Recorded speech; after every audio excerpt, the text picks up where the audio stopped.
머리카락이 얇아지고 있다는 건 탈모를 좀 강력하게 의심해봐야 돼요. 길고 굵은 머리가 많아야 가르마나 두피를 덮어줄 거 아니에요. 근데 이게 안 되니까 자꾸 두피가 드러나는 거예요. 특히나 남성분들 M자 같은 경우에 모발이 가늘어지는 이 사인을 굉장히 중요하게 보셔야 돼요. 이게 가늘어진 건지 아닌 건지 남하고 비교할 수가 없잖아요. 정확한 방법은 뒤통수 머리를 한번 만져보세요.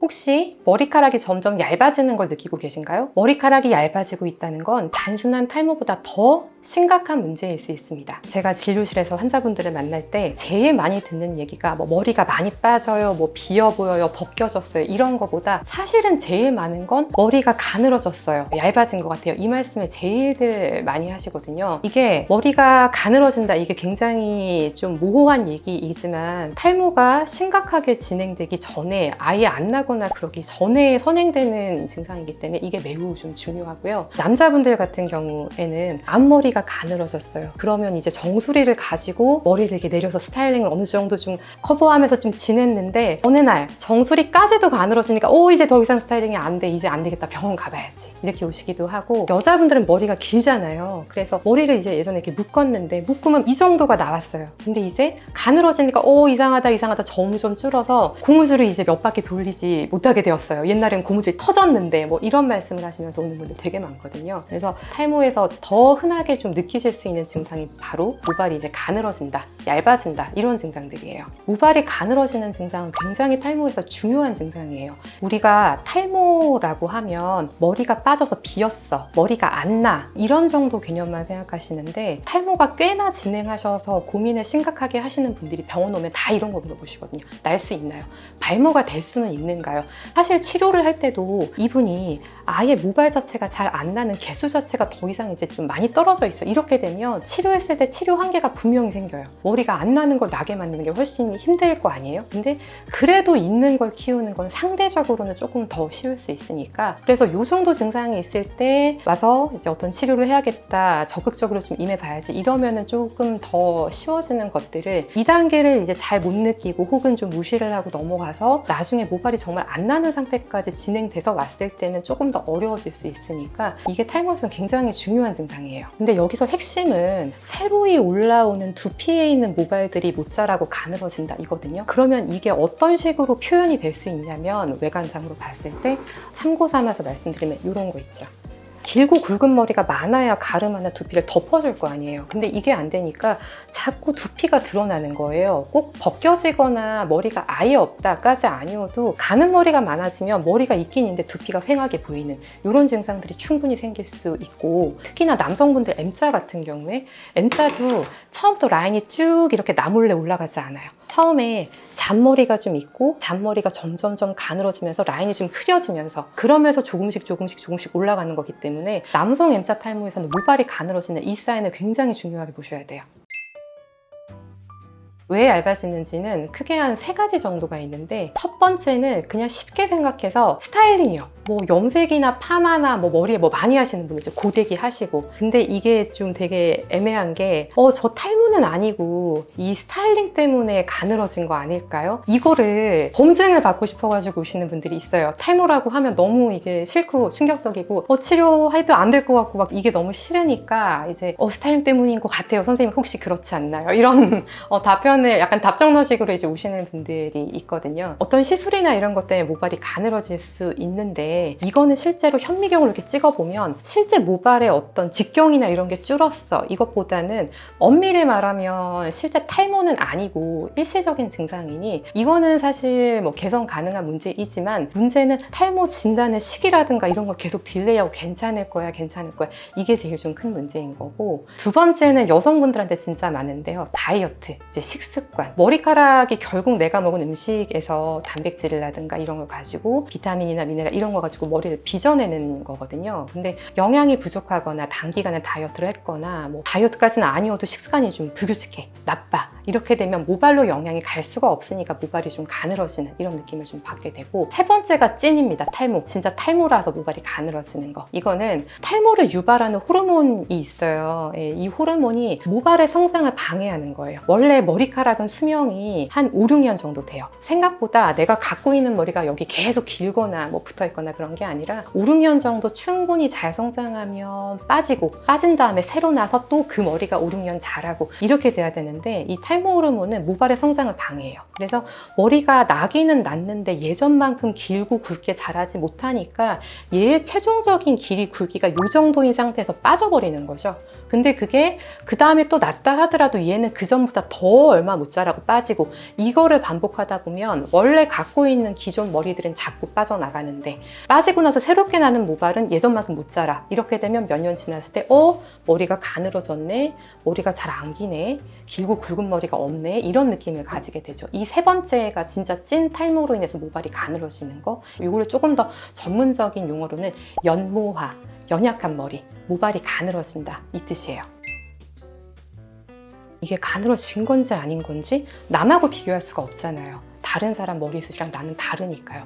정확한 방법은, 우리 왜 진짜 탈모 진행하신 이런 분 본 적 있죠? 이상하게 뒷머리가 멀쩡하죠. 여기가 탈모의 약간 안전지대 같은 거예요. 얘가 탈모 호르몬의 영향을 아예 안 받는 곳. 그래서 우리가 이식을 하거나 그럴 때 여기 있는 머리를 이식에다가 갖다 쓰는 게 이런 원리이거든요. 그러면 어쨌든 내가 뭐 스타일링을 했든 다이어트를 했든 그러면 머리 전체가 다 가늘어질 수 있고 일시적으로 그럴 수 있는데, 어쨌든 이유가 뭐가 됐든 내 뒤통수 머리를 한번 만져보세요. 한 집게손가락 요만큼 가지고 이렇게 비벼보는 거예요. 그러면 머리카락의 굵기라든가 질감 같은 게 좀 느껴지겠죠? 따라해 보시겠어요? 이렇게 머리를 뒤통수 이렇게 틱 튀어나온 데 있잖아요. 여기 머리카락을 한번 이렇게 만져보세요. 그 다음에 내 정수리에 있는 머리카락을 또 그만큼을 집어서 똑같이 좀 비벼보고 만져보고 하는 거예요. 둘이 똑같아야 돼요. 근데 만약에 둘이 다르다면 탈모를 좀 강력하게 열심히 해봐야 돼요. 그래서 이렇게 자가 체크를 한번 해보셨을 때 이 둘이 차이가 나고 좀 많이 다르다라는 느낌이 들면 이거는 초기 정도가 아니라 상당히 또 진행한 탈모일 수 있으니까, 그래서 이럴 때는 집에서 그냥 어떤 뭐 샴푸를 쓴다, 자가 관리를 한다, 이렇게 좀 시간 낭비 이런 걸 하시지 않고 빠르게 대처를 하시고 치료를 한번 생각해 보실 걸 권해드려요. 치료 이전에 해볼 수 있는 관리 방법들은, 만약에 나 스타일링을 좀 뭔가 많이 한다면 탈모는 아니지 않을까, 이 믿음을 증명하고 싶으시다면 일단 머리를 주기적으로 한번 좀 자주 잘라보세요. 보통은 손상된 모발, 이런 모발들이잖아요. 이것 때문에 더 가늘게 느껴지고 그럴 수 있는데, 중요한 거는 이미 여기 달려있는 이런 길어버린 머리가 아니라 새로 나는 머리들이거든요. 새로 나는 머리가 못 자라고 가늘어지고, 이게 문제인 거니까 주기적으로 머리를 잘라서 새로운 머리가 올라왔을 때 이 손상된 뒤에 이 푸석한 이런 느낌들이 조금 떨어지는지 괜찮아지는지 주기적으로 머리를 잘라서 손상된 것 때문인 건지를 좀 검증해보는 방법이 있을 수 있겠고, 컷의 주기는 남성분들 같은 경우는 사실 뭐 특별히 말씀드릴 것도 없는 게, 대부분은 한두 달에 한 번씩 커트를 하시잖아요. 그래서 하시던 대로 그렇게 커트를 하시면서 그 느낌이 좋아지는지를 보시면 되고, 여자분들 같은 경우는 사실 미용실 가는 주기가 다 제각각이니까 권해드리는 건 좀 과감하게 한번 귀 밑 길이 정도로 한번 쓱 한번 잘라보세요. 잘라서 이 손상된 모발로 인해서 그 가늘어진 그 느낌이 좀 짧게 잘랐을 때 지금 최근 난 이 머리는 괜찮다 라는 느낌이 드시는지, 조금씩 찔끔찔끔 잘라서는 사실은 알 수가 없어요. 그래서 한 귀 밑 길이 정도로 짧게 잘랐을 때 이 느낌이 어떤지를 보시는 걸 권해요. 그 다음에 여성분들 중에서 내가 평소에 식습관이 좀 안 좋고, 많이 먹었다 적게 먹었다, 아침도 거르고 하루에 뭐 한 끼 먹었다가 뭐 샐러드 먹었다가 이런 식으로 식습관이 좀 불규칙한 분들, 제 머리가 가늘어졌어. 그럴 때는 이게 식습관 개선을 통해서 좋아질 수 있는지를 한번 자가에서 관리를 해보시는 걸 추천하는데, 일단은 잘 먹어야 돼요. 그러니까 잘 먹는다는 게 그러면 뭘 먹으면 탈모에 좋은가요? 어떤 걸 먹어야 되냐요? 이런 질문을 진짜 많이 하시는데, 뭘 먹기 이전에 규칙적으로 때에 맞게 먹어야 돼요. 아무리 좋은 음식을 많이 먹는다 하더라도 규칙적으로 하루에 2끼 내지 3끼 정도 충분한 칼로리를 공급하지 않으면 몸에서는 모발로 그 영양분을 안 줍니다. 그래서 일단은 규칙적으로 잘 먹고 나서 그 다음에 추가로 어떤 걸 먹을지, 거기에 해당되는 건 잘 아시는 단백질이라든가 비타민 B군, 성분, 미네랄 뭐 이런 것들이고, 자신이 없으면 그냥 모발 영양제 같은 걸 좋은 제품을 하나 드시는 것도 추천을 해요. 내가 머리가 가늘어졌는데 그 원인이 식습관 때문이라고 들었어. 근데 이게 그것 때문인지 이걸 개선하면 좋아질 수 있는지 궁금해. 그러면 적어도 식습관 개선을 한 3에서 6개월 정도 꾸준하게 잘 해보시고 나서 그럼에도 불구하고 개선이 없어 라고 하면 그때는 조금 더 본격적으로 고민을 좀 하시고 치료를 좀 해보시는 걸 추천해요. 그 다음에 치료와 관리 사이에 집에서 할 수 있는 치료 방법, 병원에 본격적으로 와서 어떤 비용을 들이고 어떤 긴 기간을 치료하고, 이게 사실은 심리적인 장벽이 있거든요, 분명히. 그래서 집에서 해볼 수 있는 방법으로는 미녹시딜이라는 약, 굉장히 유명한 약이에요. 근데 이 약이 굉장히 유명하지만 대충 좀 써보다가 효과 없네, 이렇게 해서 또 한 몇 달, 1, 2년 정도 손 놓고 지내시다가 얇아지는 단계에서 더 진행해서 오시는 경우들도 있으니 쓰려면 제대로 잘 써야 되는데, 이 미녹시딜은 없는 머리를 나게 하거나 새롭게 나게 하는 약은 아니에요. 그렇다 보니 이거를 썼을 때 나는 효과가 없는데 이런 사람도 분명 생길 수는 있죠. 어떤 국소적인 부분, M자 헤어라인이라든가 아니면 정수리 가르마라든가 이런 부분이 국소적으로 좀 가늘어지는 느낌이 좀 명확하게 있다. 뭐 스타일링이나 다이어트 때문에 전체적으로 가늘어진 느낌이 아니라